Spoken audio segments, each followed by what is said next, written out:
Well, good morning, class. We're now on section 2. Boy, here's where things take a few steps upward as far as look of things. But don't let this kind of stuff make you a little bit make you nervous. This is not so bad. This right here is the best way the people in that big gray building could figure out how to describe a generic polynomial function. But really, what you have to keep in mind is that every time you see a number in front of an x, that's a coefficient. And there are as many coefficients as there are terms in the function. And you know what? What if there were more than 26 terms? We couldn't have a different letter of the alphabet for each different term because we'd run out of letters. So what they did is they decided to just give all of the coefficients the same letter of A.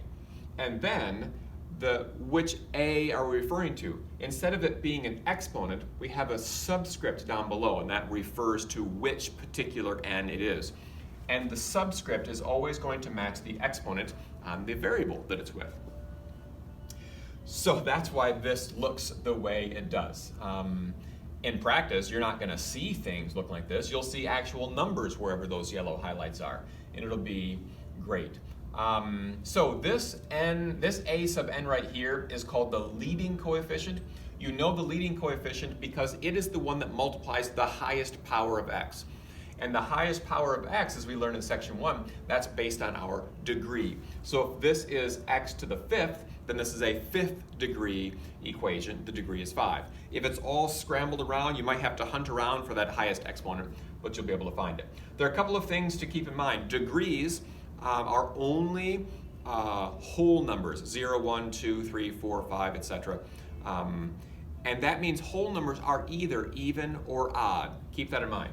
And the number in front of that highest powered x, again called the leading coefficient, that is either positive or negative. It's not 0. If it were 0, then it would be gone. And the next one would be the highest.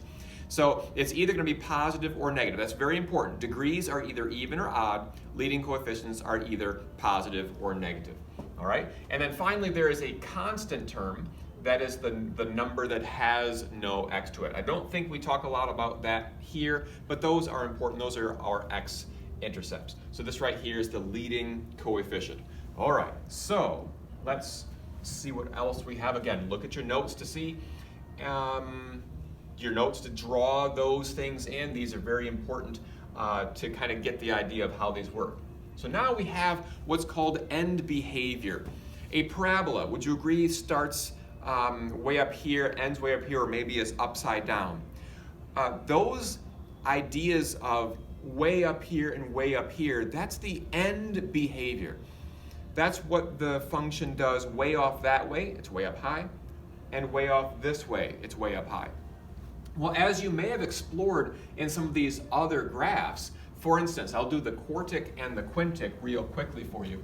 The quartic could be something like this. And a quintic might be something like this. It has multiple different sections to it. Now, it's not exactly what the notes have, but a quartic is going to have different sections, 1, 2, 3, 4, because it's the 4th power. A quintic could have up to 5 sections, 1, 2, 3, 4, 5 different sections to it. Now, a basic, if you've graphed some of these, a basic understanding of what a quartic is correct in those notes that you're seeing. But here's what I want to focus on.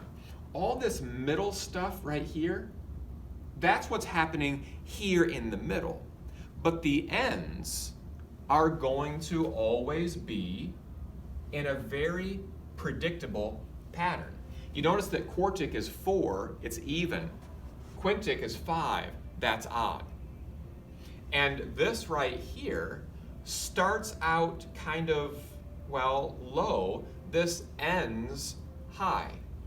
Now that's because this is a positive leading coefficient. Whew. Okay, let me give you a nice little chart right here. Here's a chart that I've created for you. And if your degrees are either even or odd, and your leading coefficients are either positive or negative, then you're going to be able to see some very predictable things. For an even positive, that's like a plain old parabola, right? A plain old parabola is going to start high, end high, like this. But an even negative will start low and end low. It's going to be upside down. Now again, there might be all kinds of other crazy things in here. This might be a 1, 2, 3, 4, 5, 6, 7, 8, 9, 10th degree polynomial, right? But no matter what's going on in here, it will eventually have up parts to it. Now, how about an odd positive? Well, an odd positive would be something like maybe this cubic. That's where it starts low and ends high.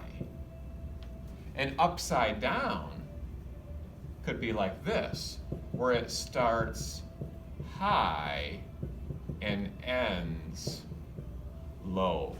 So this idea right here, and oh, please play with some Desmos. Just create some of these ideas, and as we graph more, in fact, a lot of your notes are going to have some ideas where you're, I don't know if you can see this, you'll see it in your notes in the homework, but we'll draw these and graph these out. I strongly suggest using Desmos to guide your thinking through this process.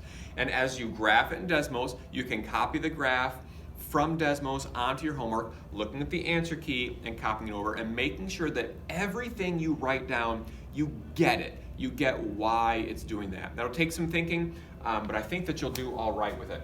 We have these things called turning points. Turning points are where it goes from down to up. That's a turning point. Here's a turning point. It goes from up to down. A function is going to have one less turning point than the degree. The most number of turning points you can have for a 10th degree is 9. The most number of turning points you can have for an odd is going to be 2. 2 is 1 less than 3. So play around with that as well. And I think that is it. I will again let you practice through some of these homeworks. We can talk about these a little bit tomorrow in, well, not tomorrow, depending on when you're watching this, in some of our Google Meets. You let me know what's going on there. And I think that is it. Email me with questions.